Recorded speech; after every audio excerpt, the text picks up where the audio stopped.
Welcome to Moo's The Weekly. My name is Jessica Remy. I'm a market strategist with the group. Well, this week we're focusing on lithium, the commodity that's essential in lithium-ion batteries. They're, of course, used in EVs, mobile devices, AI chips, and other devices such as smart robots. So let's dive right into it. So we've seen the lithium price. If I can just change over on my slides here. We've seen the lithium price hit brand new record all-time lows, but then guess what? We saw the lithium price pick up off its lows, and that's for a key reason. We saw Cattle, who is of course the world's biggest producer of lithium-ion batteries. Well, they halted production at a key lithium mine. Now, that's expected to significantly reduce China's monthly lithium carbonate production by about 8%. Pretty significant. So this has driven the price of lithium futures up 6%. That's what happened immediately. But then the lithium price, remember, it's still down, as we can see, about 27% this year. We can see the lithium price as well. If we can just zoom in on that chart, the lithium price is still a far cry from its record high. It's down about 90%. But now there is a lot of talk about a lithium supply squeeze, and this is probably going to drive prices higher sooner than thought. And this is exactly why we've seen shares in Albemarle, who's the world's biggest producer of lithium. Their shares jumped 15% Monday to Thursday. And this, of course, is a US listed company. Now, this is Albemarle's biggest weekly share jump in 25 years. Extraordinary stuff. Now, Albemarle sells lithium, of course, to most EV companies, including VW, General Motors, Mercedes, Honda, Tesla, Toyota, Kia, and the list goes on and on. And they sell lithium to electronics companies as well.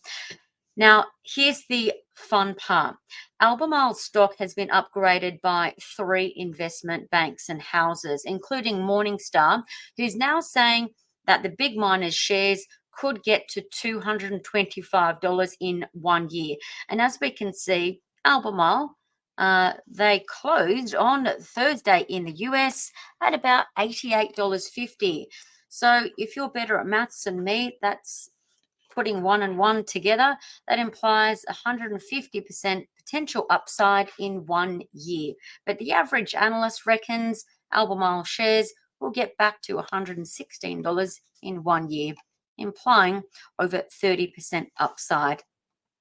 But expect more investment houses to probably upgrade lithium and other quality lithium names like Albemarle.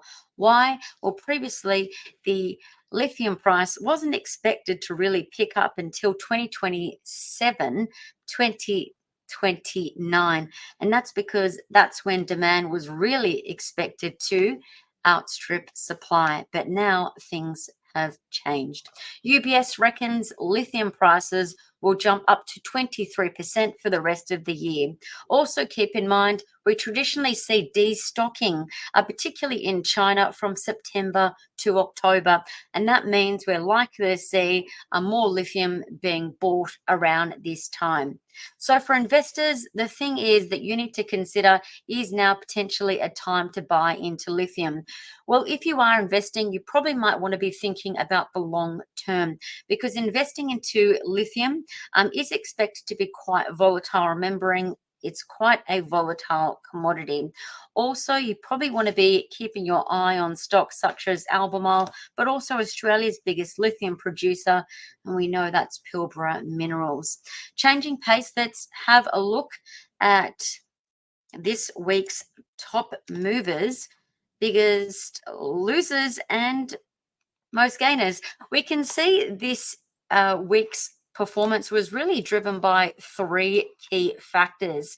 I guess I call it 3 jetpacks that are igniting the market rally. So we had better than expected, or rather in line, consumer and producer inflation data. Now, this basically means the Federal Reserve is expected to cut interest rates when they meet next week. And that's why we've seen those more risky assets do particularly well this week, such as the chips, as well as we can see our first solar doing particularly well. So indeed, the theme is that chips, lithium, and solar have been green lighted for perhaps higher levels ahead. The other thing that we are seeing taking place is after the US presidential election with Trump and Harris, who both supported the shift for green energy. By the way, we've seen uranium stocks hit new record levels that we haven't seen in some time. Solar stocks too. Of course, Trump said that he likes solar, so too did Harris. And guess what? The gold price hit brand new record all-time highs, and that's supporting gold prices as well. We're seeing similar tunes being played out on the Aussie share market this week. And we saw Deep Yellow as well as Boss Energy. They really stole the show, generating some of this week's best performance in the uranium cohort of the market. While we're also seeing those gold stocks like West African Resources do considerably well this week. And last but not least, don't forget to tune into our webinar next week. We'll be covering the interest rate cut that essentially will be echoed right through global markets. We'll cover your questions and answer them live on the day. So don't forget to tune into Mumu next week.